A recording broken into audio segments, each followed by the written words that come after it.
Assalamualaikum warahmatullahi wabarakatuh. Selamat pagi anak-anak, bagaimana kabarnya hari ini?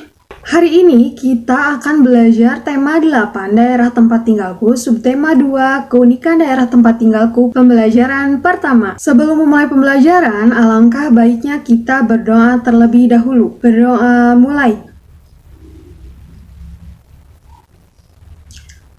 Berdoa selesai. Apa itu keunikan daerah tempat tinggal?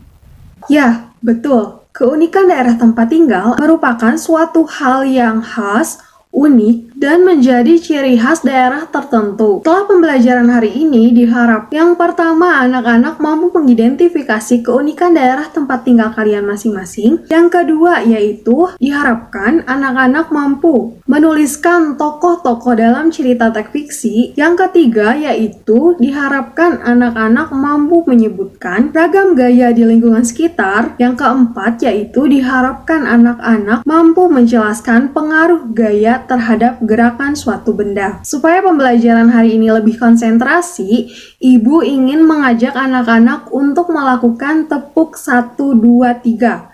Caranya, jika Ibu bilang 1, kalian harus tepuk tangan 1 kali. Jika Ibu bilang 2, kalian harus tepuk tangan 2 kali. Jika Ibu bilang 3, kalian harus tepuk tangan 3 kali. Dan jika Ibu bilang 4, kalian harus tidur. Oke, kalian sudah siap? Kita mulai saja.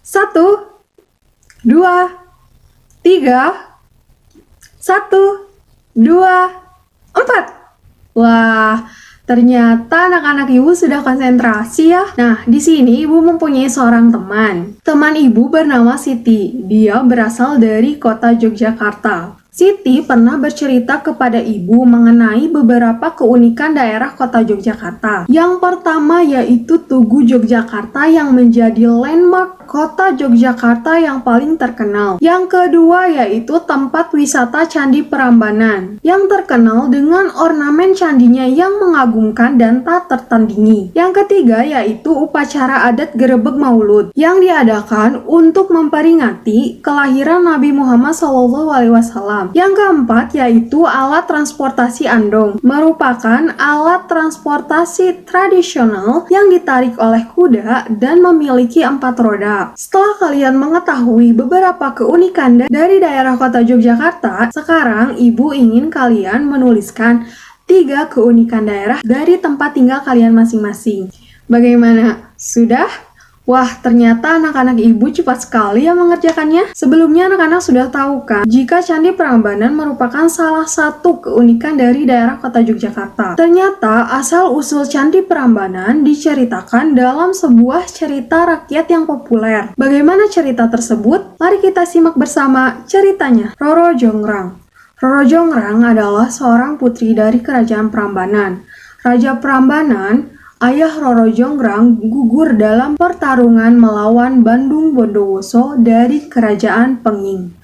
Akibatnya, Bandung Bondowoso menguasai kerajaan Prambanan. Bandung Bondowoso yang tamak menginginkan Roro Jonggrang sebagai permaisurinya. Roro Jonggrang yang tidak mau diperistri oleh Bandung Bondowoso pun mengajukan sebuah syarat. Aku bersedia menjadi permaisurimu Bandung Bondowoso, tetapi ada syarat yang harus kau penuhi. Jika berhasil, aku akan menikah denganmu. Namun, jika kau gagal, izinkan aku pergi, kata Roro Jonggrang. Apapun yang kau minta akan aku penuhi, Roro Jonggrang. Jika aku gagal memenuhinya, aku akan mengembalikan kerajaan ini kepadamu, sahut Bandung Bondowoso angkuh.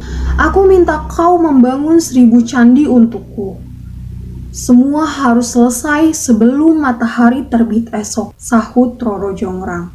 Baiklah, aku pasti berhasil memenuhi syarat yang kau buat, jawab Bandung Bondowoso angkuh. Bandung Bondowoso meminta bantuan pasukan jin untuk membangun 1000 candi. Dalam sekejap, bangunan candi mulai tampak. Roro Jonggrang panik. Dia mengadu kepada Bisumi, dayang kepercayaannya. Bisumi mempunyai ide untuk menggagalkan pekerjaan Bandung Bondowoso. Dia segera memerintahkan para dayang untuk menumbuk lesung dan membakar jerami. Suara lesung bertalu-talu dan semburat api yang memerah di langit membuat suasana seperti pagi hari. Ayam jantan berkokok bersahut-sahutan. Mendengar kokok ayam jantan, pasukan jin terkejut. "Hari sudah pagi, kami harus pergi," teriak pasukan jin sambil bergegas meninggalkan Bandung Bondowoso dan candi-candi yang telah mereka bangun. Roro Jonggrang mendatangi Bandung Bondowoso. Roro Jonggrang segera menghitung candi-candi yang sudah selesai. Candi-candi ini hanya ada 999, kurang 1, kata Roro Jonggrang kepada Bandung Bondowoso. Bandung Bondowoso tidak percaya dengan perkataan Roro Jonggrang. Dia segera menghitung banyak candi dan ternyata memang benar, hanya ada 999 candi. Bandung Bondowoso marah besar. "Aku tidak akan kalah, Roro Jonggrang. Aku akan mendapatkan 1000 candi seperti yang kau inginkan." "Kenyataannya, candi yang kau buat kurang 1, Bandung Bondowoso. Kau tetap harus menepati janjimu," sahut Roro Jonggrang. "Kalau begitu, akan kuubah kau menjadi candi ke-1000. Dengan kesaktiannya, Bandung Bondowoso mengubah Roro Jonggrang menjadi patung batu. Patung itulah yang menjadi candi ke-1000. Candi-candi itu hingga kini masih berdiri tegak di wilayah Prambanan. Bagaimana ceritanya, menarik bukan? Sekarang, ibu ingin anak-anak menuliskan tokoh utama dan tokoh tambahan yang ada dalam cerita Roro Jonggrang. Bagaimana, sudah? Oke, kita bahas bersama-sama ya. Tokoh utama yang ada dalam cerita Roro Jonggrang yaitu yang pertama Bandung Bondowoso dan yang kedua yaitu Roro Jonggrang. Sedangkan tokoh tambahannya yaitu yang pertama ada Bisumi, yang kedua yaitu para dayang, dan yang ketiga yaitu pasukan jin. Oh ya, Siti juga pernah bercerita kepada ibu ketika dia berwisata di kawasan Candi Prambanan, ia melihat petugas kebersihan yang sedang membersihkan kawasan candi. Menurut kalian, apakah petugas kebersihan tersebut melakukan gaya?